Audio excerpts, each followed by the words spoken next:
Also spending his last campaign moments in the Keystone State, and a key endorsement coming in during his rally.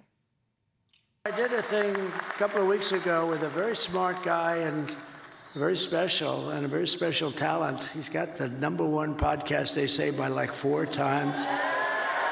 Joe Rogan. Joe Rogan just announced, and he doesn't do this at all. I don't think he's ever done it, but he just announced that he's giving me his complete and total endorsement.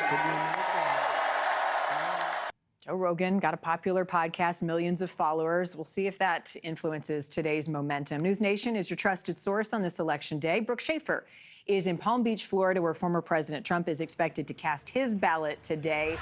Do we know at what point the former president will be showing up, Brooke?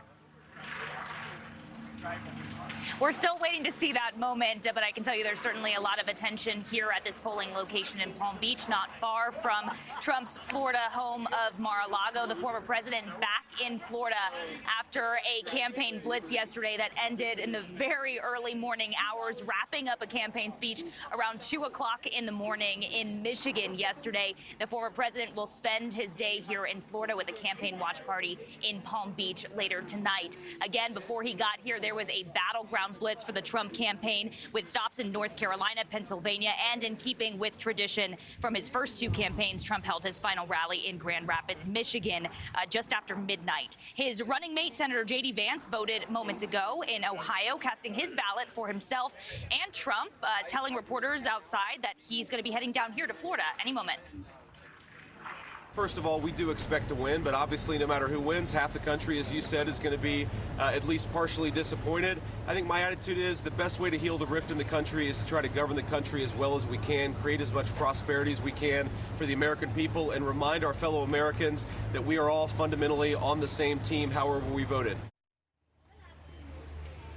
Now, we know the Trump campaign feeling optimistic today. The former president on Truth Social moments ago claiming voter enthusiasm is, quote, through the roof. In their final pitch, the Trump campaign has targeted low propensity voters, people who don't typically participate in elections, and men who the Trump campaign hope turn out in droves today, as campaign officials say they are monitoring early voting results which show more women have voted than men, something the Harris campaign sees as a good sign for them. They, too, feeling encouraged today. The vice president, for her part, she is in D.C. She'll do radio interviews for stations in all 7 swing states today, with a watch party at Howard University tonight. The vice president wrapped up her campaigning in Pennsylvania, part of that blue wall for Democrats, the state seen as a must-win for Vice President Harris. Her campaign making its final pitch in Philly last night.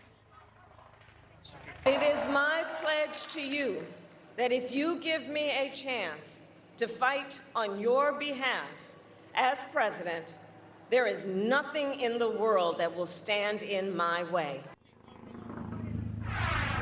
The Harris campaign acknowledging this is going to be a close race this election day, still saying they believe they are well positioned to win. Marni? All right, Brooke, thank you. We'll come back to you when former President Trump shows up to cast his ballot. Thank you for watching. Go to newsnationnow.com to find NewsNation on your television provider. And don't forget to click the red subscribe button below to get more of NewsNation's fact-driven, unbiased coverage.